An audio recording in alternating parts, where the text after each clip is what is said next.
Example करते हैं किसका, लॉन्ग टर्म कॉन्ट्रैक्ट का। मतलब यहाँ पे तुमको परसेंटेज भी निकालना है, रेवेन्यू भी निकालना है, और ईयर 1 और ईयर 2 का प्रॉफिट भी निकालना है।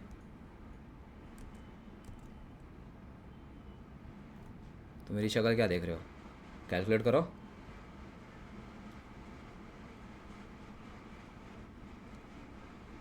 एंड जस्ट लाइक मैं तुमको नहीं देख रहा हूँ, मैं तो क्वेश्चन ही पढ़ रहा था। हाँ, as I always tell, answers don't matter, how you get to that matters the most. So here's the thought process. I hope you have it, but if you don't have it, focus over here. Understand the question. The question is, I want to find out the profit of year 1. I want to find out the profit in year 1. And as soon as I ask that question to myself, I realize that, oh, okay, how do I calculate profit? For that I need revenue ka number, and for that I need expenditure ka number. Only then can I get the profit. Barabar hai. So are you realizing I'm approaching the problem backwards, and that's how you do things or approach problems in life in general. Expenditure and revenue. That's what I want. Expenditure of year 1 is easy peasy. It's $4 lakh. It's given.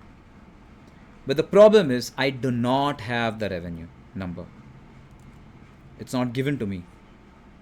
And here I realized that it's a 4 years contract to build a hotel. $2 million, which is $20 lakh if you are comfortable with lakhs, is the contract value, which is this is going to be the total revenue if and when you complete the hotel. Complete it. And this is going to be an estimated total cost of the project, which is 1.6 million. If you don't comfortable, then this is $16 lakh. Yeah. So the total cost when you complete the project would be $16 lakh. That means the profit, the total profit over 4 years will be $4 lakh, right? We need to figure out how much of that profit will be in year 1. To get that, I need percentage and I need revenue. So revenue is basically dash percentage into $20 lakh, the total revenue of the project. बराबर ना? ये बात, do you agree with this math? And now the question is, how do I get the percentage? Well, over here, approach number 1 can be used to calculate the percentage. We make an argument that यार अगर 16 लाख का खर्चा हो गया ना, that means 100% project खत्म हो गया रहेगा. But guess what? In reality, in actual year 1, 4 lakh का खर्चा हुआ है. Cross multiply. Can I say 25% काम हो ही गया रहेगा? The fact that you have spent 25% of the expenditure already, you must have completed 25% of project. That's a good approximation I'm saying. I'm not even talking about accuracy over here. Barabar? So 25% into 20 lakh is 5 lakhs. And yeah, it's 1 lakh. But I hope you took a note of how I approached the problem. Maybe it was damn simple, but I still went backward. And trust me, this question I've been doing for pretty much many CFA students. I still went the same way. Okay? Clear है? All of you? Year 2 पे जाए? Sir एक बार like one more time. अभी इसमें what I did was $1.6 million was the तूने 4 total lakh का cost of the 25% लिया? project. नहीं, ओह, तो फिर हाँ बोल, तो फिर then tell me. तो $1.6 million टोटल कॉस्ट है प्रोजेक्ट का और $2 million कॉन्ट्रैक्ट है. हाँ, तो मैंने 1.6 मतलब का परसेंटेज निकाला, मतलब $2 million का परसेंटेज निकाला कि प्रॉफिट कितना होगा. तो 20% प्रॉफिट था, यानी 1.6 तो million तूने divide 4 by divide by 20 2 lakhs किया? million. नहीं, 1.6 million डिवाइडेड बाय 2 million. वो तो 80% हो जाएगा. हाँ, तो 20% यानी प्रॉफिट था, तो 20% फिर But 400,000 that is बनेगा. total revenue which you will get over 4 years. 20 lakhs. हाँ 16 lakhs is total cost over 4 years. तो 4 lakhs is the total हाँ revenue over 4 years ना. मुझे तो ईयर 1 में जानना है क्या? तू तो 4 लाख का जो प्रॉफिट है वो 4 साल में स्प्रेड करेगा. ईयर 1 में अमाउंट क्या रहेगा वो तो जाना पड़ेगा ना अपने को. तो कहने से 4 लाख का 25% होगा. By the way, that's also another way to calculate profit. एक बार 25% आ गया, 4 लाख से मल्टीप्लाई कर दो. But I was going to talk about that at the end. इतना समझा, ये अप्रोच समझा तुमको? Are you convince with this calculation, Ashish? Sir what I did wrong was like 2 million minus 1.6 million divided by 2 million. That would be 20%. That is the profit margin. Okay. ₹16 में goods बनाया, ₹20 में बेचा, तो ₹4 तेरा प्रॉफिट हुआ ना. तो मैं अगर तेरे को पूछूं परसेंटेज टर्म्स में क्या है, तो तू 20% ही बोलेगा ना. बिल्कुल right. That's a profit margin. I want percentage of revenue, percentage of work completed. I just want to know that. Take your time, absorb. I'm pausing the recording. Okay, now that you're convinced about this calculation, why don't you flex and show me how would you calculate when it comes to level 2? You know what? Let's go step by step. You might falter here. Just calculate the percentage and tell me. I mean, come on, right? Profit, expenditure, we need revenue. To calculate revenue in percentage, right? 50% sir. Huh? 50% होगा.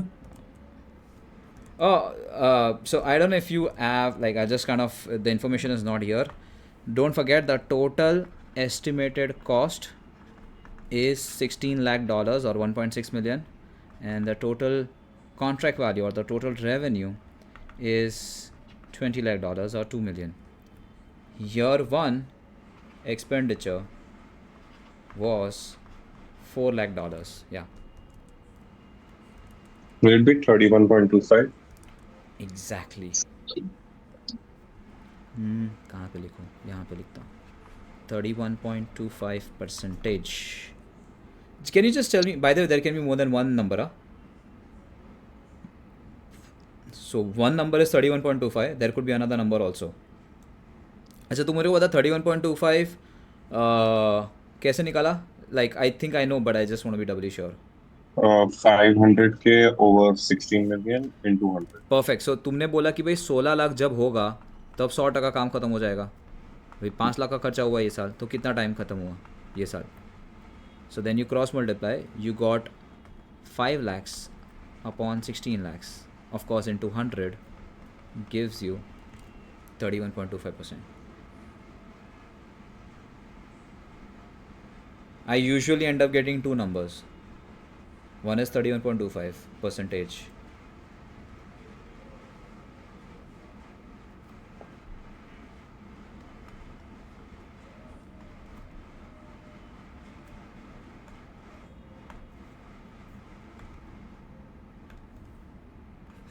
Will the profit be 125,000? Perfect. That's the answer. But again, let's go step by step. Let's do the percentage.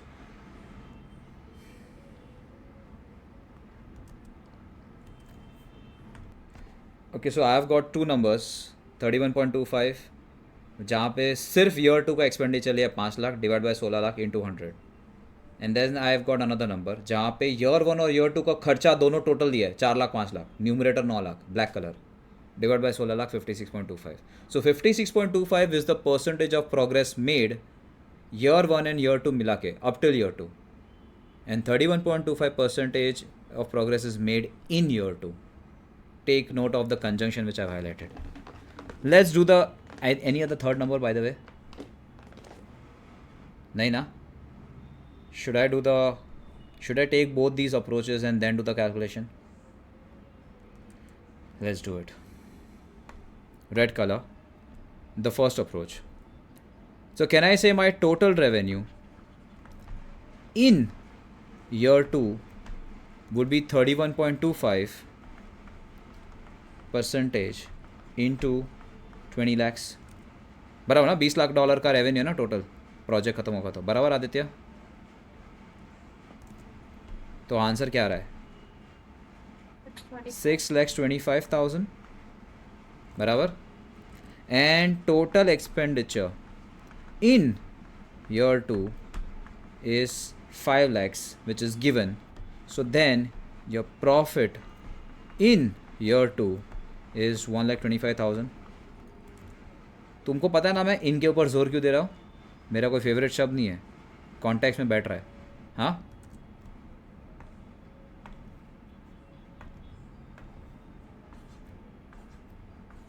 ठीक है. Let's do the calculation in the black color thing, the second approach, the cumulative approach. Can I say my total revenue up till year 2 would be 56.25% into 20 lakhs, which is, if you do the math, will be 11,25,000. करके देख लो, भरोसा नहीं है तो मुझ पे. 50% 10 लाख है यार, तो 6.25% निकाल सकता ना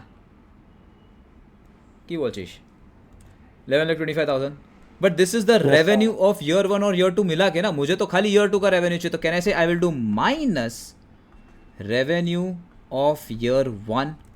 मुझे तो ईयर 2 का रेवेन्यू निकालना है, तो ईयर 1 का रेवेन्यू तो माइनस करना पड़ेगा ना भाई, जो अपने को लास्ट प्रीवियस स्लाइड में 5 लाख आया था, बराबर, थोड़ा बहुत याद हो तो 25%, 20 लाख का, बराबर ना। हाँ, तो कैन आई से what I will get is the revenue, ये एक्चुअली मैं टोटल गलत लिख दिया सब जगह पे,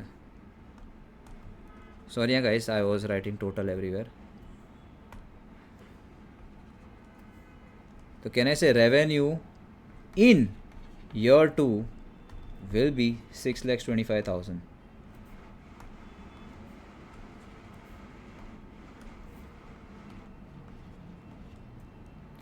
And then I reduce the expenditure in year 2, which is 5 lakhs. And the answer will be profit in year 2 will be 1,25,000. बराबर है। Can I say both the approaches are giving the same answer? Huh? Ashish, are you there? Yes, sir. Guess what? In your book, any book, CFA curriculum, किसी और के notes उठा लो, उन्होंने सिर्फ black colour approach के बारे में लिखा है, रेड कलर अप्रोच के बारे में जिक्र भी नहीं किया। They have not mentioned anything about it. ये take up any book, they will always show 56.25, the cumulative approach. My question to you is why? दोनों अप्रोच तो सेम आंसर दे रहे हैं, तो लिखने वाले को क्या जोर आ रहा था क्या ये लिखने के लिए कि भाई दूसरा अप्रोच भी है? उसने दूसरे अप्रोच के बारे में लिखा नहीं है। क्यों होगा ऐसा?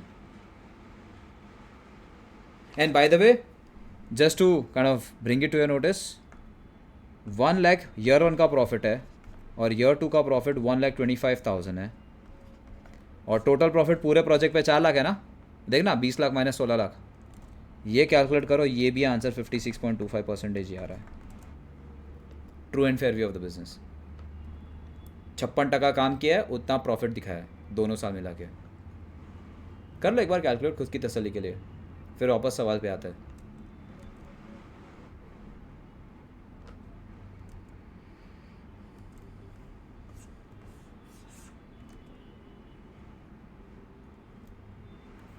If you are convinced that 56.25% is the calculation in purple color box, it's no coincidence.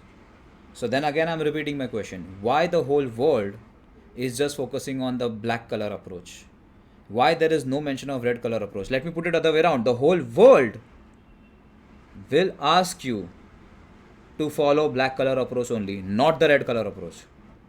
अगर तुमने रेड कलर अप्रोच फॉलो किया तो ऑडिटर जो है क्वालिफाइड ओपिनियन दे देगा। हाँ, बोलेगा कि यार अकाउंटिंग स्टैंडर्ड बोलता है ब्लैक कलर अप्रोच फॉलो करो, लेकिन ये नालायक रेड कलर अप्रोच फॉलो कर रखा है। Qualified opinion. It is not showing year 1 revenue, probably. No, that's not the reason. Year 2 का देख, ईयर 1 गुजर चुका, तूने ऑलरेडी दे दिखा दिया 5 लाख का खर्च रेवेन्यू, 4 लाख का खर्चा, 1 लाख का प्रॉफिट, वो गुजर चुका। You can travel back in time and change the numbers in the books. You are in year 2 already, and this is the calculation accounting standard is asking you to do. If you don't do it, people will not like it. Why? May be year 1 में like हमने 25% record किया, फिर if we show 31.25% तो confusion हो जाएगा ना। नहीं ना, 25 प्लस 21 31.25 कर 56.25 ही होएगा। पर वो फिर ईयर 2 के शीट्स में किधर नहीं लिखा ना कि 25% हो चुका है, तो 56.25 होगा तो हमको पता चलेगा ना कि और 2 साल में कितना बाकी है कंप्लीट करना। यार एनालिस्ट इतना तो दिमाग लगा ही सकता है, ईयर 1 का एनुअल रिपोर्ट खोल के देखेगा, ईयर 2 का खोल के देखेगा, ऐड कर लेगा। पर खोल के No, देखने that I mean my point is that you saying that inconvenience is the reason, you know, people are asking you to follow black approach. But I'm just countering that it's not too much of an inconvenience. And imagine somebody writing a rule just for the sake of few people's convenience. There is something else. बात करें। तो पहले तो there is no space for me to write, so let me erase everything, because मैंने मेहनत करके already ये discussion anticipate कर रखा था। करे यार, देख अकाउंटिंग स्टैंडर्ड लॉजिकल है, ये प्रूव करना चाहता हूँ। तो मुद्दे का बात क्या है कि भाई सेकंड अप्रोच ही फॉलो करो, फर्स्ट अप्रोच फॉलो मत करो। So what it is giving you the right answer. क्यों ऐसा बोलता है? I am bringing in a little bit of my practical experience. This discussion is not part in any books. Every book is saying second approach blindly follow करो, मैं तुमको logic बता रहा हूँ उसका, ठीक है? ध्यान दो अभी, ओके? यह बात यह है कि यहां पे कोइंसिडेंटली फर्स्ट अप्रोच 31.25 वाला कोइंसिडेंटली सही जवाब दे रहा है, ट्रू एंड फेयर व्यू बता रहा है। पर अगर मैं सिचुएशन बदल दूं तो first approach true and fair view हमेशा नहीं बताएगा। देखो कैसे, प्रैक्टिकल। आशीष बोला था ना यार, अगर अगले साल कॉस्ट रिवाइज हो गया तो 16 लाख का हो गया 18 लाख, ऐसा हो सकता है ना प्रैक्टिकली? इन्फ्लेशन बढ़ गया, सीमेंट का प्राइस बढ़ गया, लेबर अचानक से बोला नहीं मुझे ज़्यादा पैसा दिया, यूनियन स्ट्राइक पे जाएंगे, ऐसा सब हो सकता है कि नहीं प्रैक्टिकली? 16 लाख तो मेरे राजा एस्टिमेटेड कॉस्ट था ना टोटल, पक्का किसने लिख के दिया था? तो let's say in year 2 I am tweaking the example right now just to prove my point कि भाई what if in year 2 due to increase in raw material का cost the estimation increases from 16 lakhs to 18 lakhs। Okay, तुम बोलोगे अरे तो फिर total contract का जो 20 लाख है 22 लाख करना चाहिए। कभी कभी हो सकता है, कभी कभी नहीं हो सकता, depending upon the contract. This is called price escalation clause, वो निगोशिएशन के ऊपर डिपेंड करता है। Okay, Larsen and Toubro Mumbai metro के साथ बात नहीं कर पाएगा, निगोशिएट नहीं कर पाएगा, तो 16 लाख का 18 लाख होगा और उसको 20 लाख ही मिलेगा, मतलब उसका प्रॉफिट जो है 4 लाख का 2 लाख हो जाएगा। बट तो मैं वो वाला सिचुएशन ले रहा हूँ कि भाई कॉस्ट बढ़ गया लेकिन रेवेन्यू उधर का उधर ही है 20 लाख, ठीक है?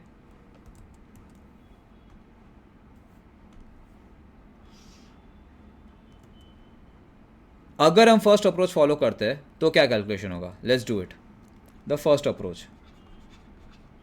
कहना से अगर फर्स्ट अप्रोच के हिसाब से कैलकुलेशन कुछ इस तरह से होगा कि भाई 5 लाख का खर्चा है, अरे शिट यार वापस लिखना पड़ेगा, जस्ट अ मोमेंट। हाँ तो मैंने वापस लिख दिया टोटल रेवेन्यू और ईयर 1 का एक्सपेंडिचर, वापस पर्पल कलर से लिखता हूँ फर्स्ट अप्रोच। हाँ तो बाय द वे ईयर 2 का जो खर्चा है 5 लाख है ना एक्चुअल में, बराबर? कहना से अभी डिनोमिनेटर में 16 लाख नहीं 18 लाख होगा, क्योंकि खर्चा बढ़ गया ना। 5 lakh divide by 18 lakhs into 100 is equal to, I think it is 27.77%. Can you just reconfirm this? 5 divided by 18, 27.77 आ रहा है I guess. And this is the percentage of progress in year 2, in, बराबर है? तो can I say if I use this number, revenue in year 2 is 27.77% into 20 lakhs. The answer is 5,55,000. Your expenditure in year 2 is 5 lakh given, and your profit in year 2 is 55,000. बराबर है? All of you, do you agree with this math? 55,000. Guess what? Is it showing the true and fair view of the business? Because now your total profit of the entire project has become 2 lakhs ना, 4 लाख से 2 लाख हो गया ना, तो जितना काम किया उतना ही प्रॉफिट दिखाना चाहिए ना भाई, क्या बोलते हो? तो तुमने एक्चुअली में कितना काम किया है? एक्चुअली में 4 लाख का काम ईयर 1 में, 5 लाख का काम ईयर 2 में और 18 लाख, कहने से तुमने एक्चुअली में 50% ही प्रोग्रेस किया है एक्चुअली में देखा जाए तो, ईयर 1 ईयर 2 मिला के। बट गेस व्हाट, तुम्हारा जो प्रॉफिट का रिकग्निशन है ईयर 1 ईयर 2 मिला के, ईयर 1 में 1 लाख का प्रॉफिट था और ईयर 2 में 0.55 लाख का प्रॉफिट तुमने दिखाया है।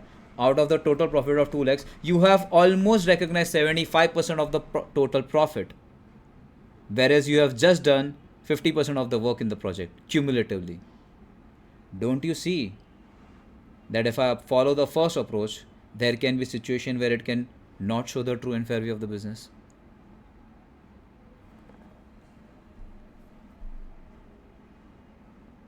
हिंदी में बोलूँ क्या? बोलता हूँ यार, ईयर 2 में तूने 55,000 का प्रॉफिट दिखा दिया, पर टोटल प्रॉफिट प्रोजेक्ट पे तो अभी 2 लाख ही हो गया ना, 20 लाख माइनस 18 लाख, बराबर है? अभी कायदे के हिसाब से, ट्रू एंड फेयर व्यू के हिसाब से तूने जितना काम किया उतना प्रॉफिट दिखाना चाहिए। तो तूने टोटल काम कितना किया? 50% काम किया है। 4 लाख ईयर 1 का खर्चा, 5 लाख ईयर 2 का खर्चा, टोटल खर्चा 18 लाख, 50% काम किया है। पर देख यार, ईयर 1 का प्रॉफिट और ईयर 2 का प्रॉफिट मिला के तूने तो 75% का प्रॉफिट दिखा दिया आउट ऑफ टोटल 2 लैक्स। तो is this showing true and fair view of the business? Should you be following first approach? Always. Aditya, Ansh, Ashish, Siddhant, what say? Take your time. तुम बोल रहे हो प्रॉफिट इन्फ्लेट हो रहा है, तुमने सही बोला, प्रॉफिट ज़्यादा दिख रहा है। इन्फ्लेट वर्ड यूज़ नहीं करूँगा मैं, प्रॉफिट ओवर एस्टिमेट हो रहा है। यहाँ पे फ़र्क है दोनों में। Inflate in accounting is use from the point of view of fraud and scam. हम तो अकाउंटिंग रूल का बात कर रहे हैं। अगर हमने फर्स्ट अप्रोच वाला अकाउंटिंग रूल फॉलो, अगर फर्स्ट अप्रोच रहता अकाउंटिंग रूल में, तो वो प्रॉफिट को ओवर एस्टिमेट कर देता, ट्रू एंड फेयर व्यू नहीं दिखाता।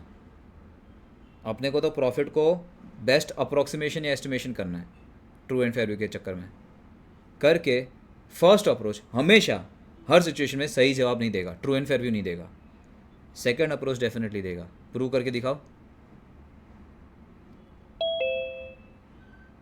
आशीष, अंश, ऑल प्रूव करके दिखाओ। Yes sir. Cumulative approach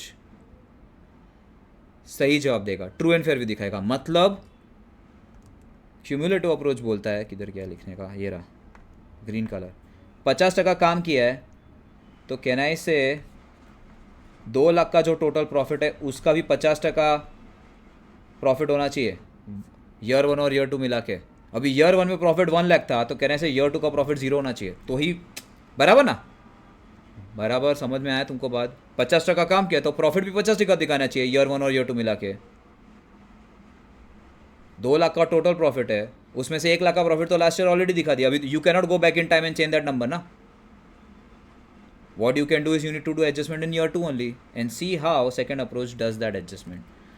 Second approach, because 50% work is done, so your revenue up till up till year 2 is 50% into 20 lakh. तो 10 लाख का तेरा टोटल रेवेन्यू ईयर 1 ईयर 2 मिला के। पर मेरे को तो ईयर 2 का रेवेन्यू चाहिए, तो ईयर 1 का रेवेन्यू भाई माइनस करना पड़ेगा ना। And guess what it was, if you recall it was 5 lakh, 25% 20 lakh, बराबर ना? तो निकालना पड़ेगा। तो तुम्हारा ईयर 2 का रेवेन्यू 5 लाख है और तुम्हारा ईयर 2 का खर्चा भी तो 5 लाख है राजा। तो हो गया ना profit 0। And now you can say that the percentage of work completed is 50%, and guess what, the total profit over year 1 and year 2 is also 50%, 1 lakh plus 0। Sir एक डाउट। हाँ बोलना। सर हम जब हम ईयर 1 का प्रॉफिट 1 लाख ले रहे हैं, राइट? हाँ वो लास्ट स्लाइड में कैलकुलेट किया था। फर्स्ट अप्रोच में, राइट? कोई भी अप्रोच देख, फर्स्ट अप्रोच देख, ईयर 1 में प्रॉब्लम ही नहीं है। ईयर 2 ईयर 3 में क्यूमुलेटिव फॉलो करना चाहिए। ईयर 1 में क्यूमुलेटिव क्या होगा, 0 प्लस समथिंग। सर एक डाउट ये बैठ रहा है मेरे को सर कि ईयर 1 का प्रॉफिट 1 लाख होगा ही नहीं अगर 18 लाख अरे तू राजा, तूने जब 1 साल पहले ईयर 1 में तूने जब कैलकुलेट किया था तभी तेरे को मालूम था कि 16 लाख का खर्चा अच्छा, होने वाला है। वो ईयर बढ़ 2 में गया। आने के बाद तेरे को पता चला रॉ मटेरियल का कॉस्ट बढ़ गया है। अच्छा, अभी तू ईयर 1 में तो पीछे जाके नंबर चेंज नहीं कर सकता ना, कुछ यस फ्रॉड हो यस जाएगा। यस यस यस सर, तो तू ईयर 2 का ही नंबर चेंज कर सकता है। Yes this is the sir, only yes. Approach then. हाँ And when you हाँ follow समझ। this approach, the numbers, profit numbers, the total profit numbers adjust to the reality, true and fair okay view, and that's exactly what accounting standard is trying to do. Okay okay sir. Ashish समझ में आ रहा है? Yes sir. मज़ा आ रहा है?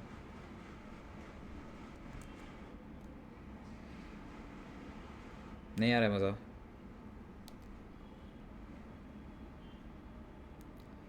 Sorry, I can't do anything beyond this. I'm not good at dancing. आ रहा है मजा सर। अरे मैं आशीष के साथ बात कर रहा हूँ। Yes sir.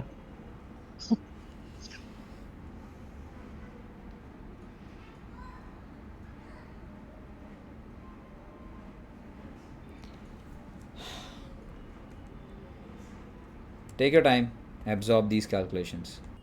और बाय द वे तुम लोग को रियलाइज़ हुआ कि नहीं, अगर मैं मैनेजमेंट वाला आदमी होता और मेरे नियत में खोट होती तो मैं जानबूझ के ईयर 1 में 16 लाख दिखूंगा एस्टिमेटेड कॉस्ट। एस्टिमेट ही किया भाई, मैंने किया एस्टिमेट, और ईयर 1 में प्रॉफिट दिखा दूंगा 1 लाख का। पर मुझे मालूम है ईयर 2 में मैं 18 लाख कर दूंगा और प्रॉफिट हो जाएगा 0। तो एज एन एनालिस्ट मैं क्या करूंगा पता है, मैं इस मैनेजमेंट का ट्रैक रिकॉर्ड देखूंगा। क्या बार बार परसेंटेज, क्या बार बार टोटल एस्टिमेटेड कॉस्ट चेंज हो रहा है क्या हिस्टोरिकली, उसका ट्रैक रिकॉर्ड ऐसा है। तो आई विल कीप एन आई कि भाई ये साल भले उसने प्रॉफिट दिखा दिया 1 लाख का, पर अगले साल डेफिनेटली प्रॉफिट गिर जाएगा। This is how management manipulates the numbers. Because accounting standard ही बोलता है भाई तू एस्टिमेटेड टोटल कॉस्ट को एस्टिमेट कर, क्योंकि इसके ऊपर अकाउंटिंग स्टैंडर्ड का कोई रूल बना नहीं सकते ना। तो मैनेजमेंट के पास ये कंट्रोल होता है, and at times management can play with these numbers, inflating the profit. And now I will use the word inflating. समझा आशीष? मैंने क्या बोला? We Yes, will sir. Talk about 2 things, what goes into making, and once you know what goes into making accounting, I will also highlight the practical aspects. So these are some of the places where management can manipulate. आगे बढ़े। So this entire thing which I said in words, verbally is written in words over here. But coming back to the original question, मैंने तो don't forget, हाँ, मैंने तो खाली ऐसे ही tweak कर दिया था सिचुएशन कि 16 लाख का 18 लाख हुआ है। Coming back to the original question, 16 lakh ही है ईयर 2 में भी टोटल कॉस्ट। तो इन दैट केस ये कैलकुलेशन होगा। यहाँ पे तुम देखो भाई, शांति से देख लो सब लोग, यहाँ पे तुम रेवेन्यू निकाल रहे हो और फिर प्रॉफिट निकाल रहे हो। Guess what, you could have done the same calculation directly with profit. 4 lakh का 25% इज 1 लाख का प्रॉफिट ईयर 1 में। 4 लाख का 56% is 2,25,000 profit of year 1 year 2 मिला के, माइनस ईयर 1 का प्रॉफिट गिव्स यू ईयर 2 का profit. That is also an approach. I gave you both the approaches because in exam they can ask you anything. They could ask you what is revenue in year 2 और they could also ask you what is profit in year 2। अगर सीधा profit बोला है तो नीचे वाला calculation करना, और रेवेन्यू बोला है तो ऊपर वाला कैलकुलेशन करना। दोनों आना चाहिए तुमको, ठीक है? ये बाय द वे 16 लाख का कॉस्ट है और 20 लाख का रेवेन्यू आने वाला है, तो प्रॉफिट है 4 लाख। वो तुमने स्प्रेड कर दिया over a period of construction. कभी कभी ऐसा हो सकता है ना कि भाई कॉस्ट है 22 लाख का लेकिन तुम्हारा रेवेन्यू है 20 लाख का। For example you are a newbie, तुमको प्रोजेक्ट चाहिए, तुम्हारे पास पैसा बोला छोड़ना यार, भले लॉस में काम करे लेकिन एक्सपीरियंस तो ले लेते हैं, बाकी की दुनिया को बाद में काम में आएगा। ऐसा करते हो ना तुम नौकरी के लिए, छोड़ना यार, सैलरी को छोड़ देते हैं, एक्सपीरियंस ले लेते हैं। वैसे इसी का फ़ायदा उठाते हैं लोग बाय द वे, बट छोड़ दो। My point is, can there be a situation where on day 1 itself the management knows that this project is going to be a loss making project? In this case what will be the accounting? Don't bother. Principal of conservatism. Accounting standard बोलता है कि भाई सारा का सारा loss तू day 1 पे दिखा देगा। What is principle of conservatism? You are being prudent. If there is any losses और expenditure you show it immediately. इसको परसेंटेज के हिसाब से मत बांटो। And what is principle of conservatism? अगर कोई इनकम और गेन है तो you have to be sure about it. So if there is any losses you will recognise the entire loss. Percentage का यहाँ पे डिस्कशन नहीं होएगा, पूरा का पूरा लॉस day 1 पे दिखेगा। समझा? ईयर 1 पे। तो इन दैट केस जो ईयर 2 का भी लॉस होगा will show that in year 2 का लॉस ही नहीं होगा ना। तूने पूरा, तेरा 20 लाख का रेवेन्यू है और तेरा प्रोजेक्ट होने वाला है 22 लाख में खर्चा, तो पूरा 2 लाख का लॉस ही तू ईयर 2 में दिखा रहा है। ओके, समझा? या क्लियर है? आगे बढ़े। सर हाँ लेकिन बोल। अगर लॉस ओवर द इयर्स भी डिवाइड हो रहा है, डिस्ट्रीब्यूट हो रहा है, तो भी वो ईयर 1 में दिखाएंगे? देख, लॉस तो over the year he distribute हो रहा है, पर तू अकाउंटिंग एकदम कंजर्वेटिवली कर रहा है। ओके। क्योंकि तू शेयर होल्डर को देख, तेरे को मालूम है कि 2 लाख का लॉस होने वाला है, तो टुकड़े टुकड़े में क्यों झटका दे रहा है? एक साथ झटका दे दे, ताकि शेयर होल्डर को पता हो कि आगे लॉस होना चाहिए. हाँ, yes sir. That's how we humans are ना. Like you but sir would loss you loss भी कैसे प्रेडिक्ट करेंगे? एस्टिमेट ही है ये तो पूरा भाई, टोटल कॉस्ट एस्टिमेट किया हुआ है. Okay, okay. बराबर है. You will be yes like, sir. You would want to know ना कि भाई how difficult CFA level 1 is in hmm. Advance. That's human hmm. Nature. Hmm. तो भाई पहले अगर कोई मुश्किल चीज़ आने वाला है तो बता दे भाई, तो फिर at least I am prepared of it. So you just announcing the word. Getting it? Yes sir. तो आगे बढ़ते हैं. There are more versions, not versions, of variations to this question. Let's do that.